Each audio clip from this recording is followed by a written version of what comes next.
نحمده نصلی علی رسولہ الکریم اما بعد فاعوذ باللہ من الشیطان الرجیم بسم اللہ الرحمن الرحیم ھدی للمتقین الذین یؤمنون بالغیب ویقیمون الصلاة ومما رزقناہم ینفقون۔ صدق اللہ العظیم۔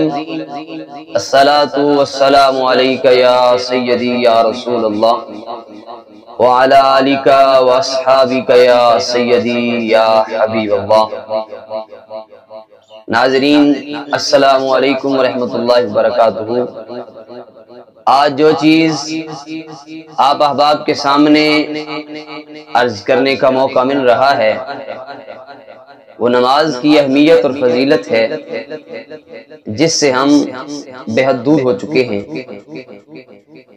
نماز ایک ایسی عبادت ہے جس کو ادا کرنا ہر مسلمان مرد عورت پر فرض ہے، اور اللہ کے پیارے قرآن کے اندر اس کی بے شمار عظمتیں اور فضیلتیں بیان ہوئی ہیں، اور اللہ کے محبوب صلی اللہ علیہ وآلہ وسلم نے نماز کے متعلق ایک عظیم گفتگو فرمائی ہے، اور ہمارے سامنے ہزاروں فرامین موجود ہیں۔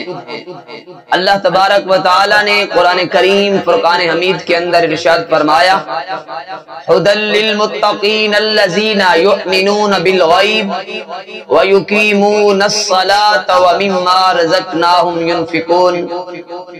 ہدایت ہے متقین کے لیے، ہدایت ہے ڈرنے والوں کے لیے، ہدایت ہے پرہیزگاروں کے لیے جو غیب پر ایمان لے آئے، جنہوں نے دیکھا بھی نہیں ہے اور تصدیق کرتے ہیں کہ ہمارا رب اللہ ہے، اور نماز قائم کرتے ہیں، اور ہماری دی ہوئی روزی میں سے ہماری راہ میں خرچ کرتے ہیں۔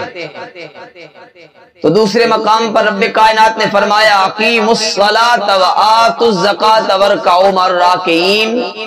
نماز قائم رکھو اور زکوٰۃ ادا کرو، اور رکوع کرنے والوں کے ساتھ رکوع کرتے رہو۔ اور پھر خالق کائنات نے قرآن کریم میں فرمایا، حافظوا علی الصلوات والصلاۃ الوسطی وقوموا للہ قانتین۔ رب کائنات نے فرمایا، نگہبانی کرو اپنی نمازوں کی، اور بیچ والی نماز یعنی نماز عصر کی، اور کھڑے ہو اللہ کے حضور ادب اور احترام کے ساتھ۔ پھر خالق کائنات نے فرمایا، فویل للمصلین الذین هم عن صلاتهم ساہون۔ خرابی ہے ان نمازیوں کے لیے جو اپنی نمازوں سے بھولے بیٹھے ہیں، ان نمازیوں کے لیے خرابی ہے۔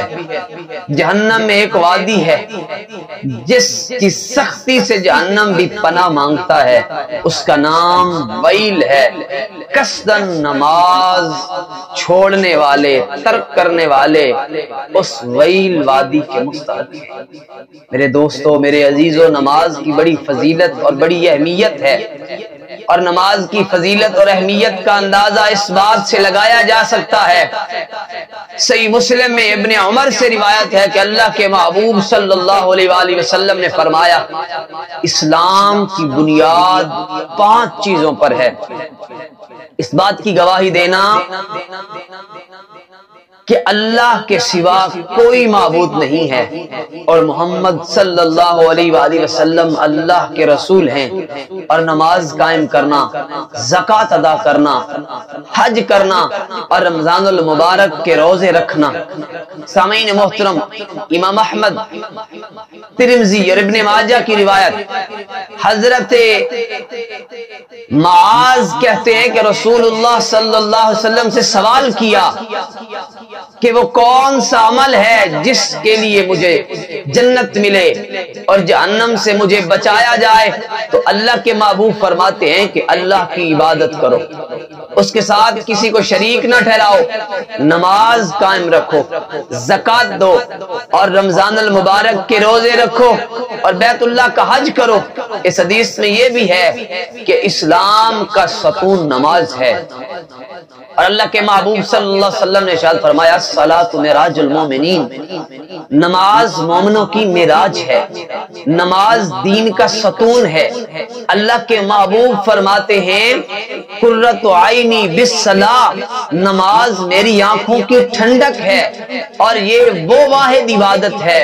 ہر چیز کا حکم زمین پر اللہ نے قرآن میں فرمایا، روزے رکھو، زکوٰۃ ادا کرو، اللہ کے گھر کا حج کرو، لیکن نماز ایسی عبادت ہے جب فرض ہونے کا وقت آیا تو اللہ نے اپنے محبوب کو اپنے پاس عرشوں پہ بلایا ہے، اور خلوت میں بلا کے محبت بھری باتیں کر کے امت کے لیے یہ نماز عطا فرمائی، یہ تحفہ عطا فرمایا۔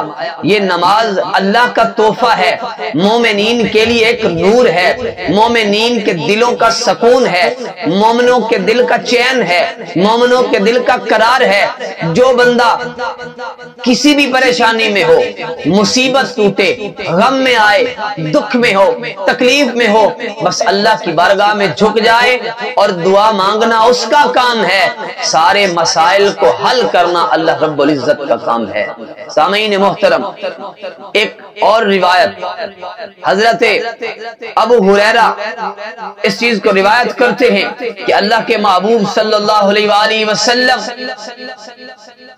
نے ارشاد فرمایا، صحابہ موجود تھے، میرے آقا فرماتے ہیں کہ جس شخص کے گھر کے سامنے نہر ہو اور وہ نہر میں 5 مرتبہ غسل کرے، کیا اس کے جسم پر کوئی میل کچیل رہے گی؟ صحابہ عرض کرتے ہیں یا رسول اللہ، اس کے جسم پر کوئی میل نہیں رہے گی۔ میرے آقا فرماتے ہیں 5 نمازوں کی مثال اسی طرح ہے کہ جو بندہ پانی میں 5 مرتبہ غسل کرے، جیسے اس کے جسم پر کوئی میل نہیں رہتی، 5 نمازوں کی مثال ایسے ہے جو اللہ کی بارگاہ میں جھک جاتا ہے، اس کے گناہ اس کے جسم سے ایسے صاف کر دیے جاتے ہیں جیسے اس کے جسم سے میل صاف کر دی جاتی ہے۔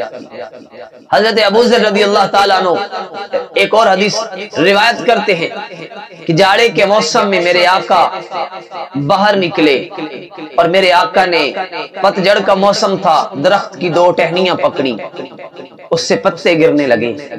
میرے آقا فرماتے ہیں ابو ذر دیکھتے ہو کہ یہ پتے کیسے جھڑ رہے ہیں؟ عرض کی یا رسول اللہ دیکھ رہا ہوں۔ میرے آقا فرماتے ہیں 5 نمازوں کی مثال ایسے ہے کہ جو بندہ 5 بار اللہ کی بارگاہ میں جھک جاتا ہے، اس کے گناہ ایسے جھڑ جاتے ہیں جیسے اس درخت کے پتے جھڑ جاتے ہیں۔ تو سامعین محترم، نماز کی ایک عجب کیفیت ہے، ایک سرور ہے، ایک چاشنی ہے۔ جو بندہ خشوع و خضوع سے 5 بار اپنے رب کی بارگاہ میں جھکتا ہے، اللہ اس کو انعام اور اکرام عطا فرماتا ہے۔ ہزاروں احادیث پاک کے نماز کے اوپر اللہ تبارک و تعالیٰ کی بارگاہ میں دعا ہے کہ اللہ پاک ہمیں نماز پڑھنے کی توفیق عطا فرمائے، اور اللہ تبارک و تعالیٰ اپنی بارگاہ میں جھکنے کی، سجدے کرنے کی توفیق عطا فرمائے۔ ایک سجدہ جسے تو گناہ سمجھتا ہے، 1000 سجدوں سے دیتا ہے آدمی کو نجات۔ وآخر دعوانا الحمدللہ رب العالمین۔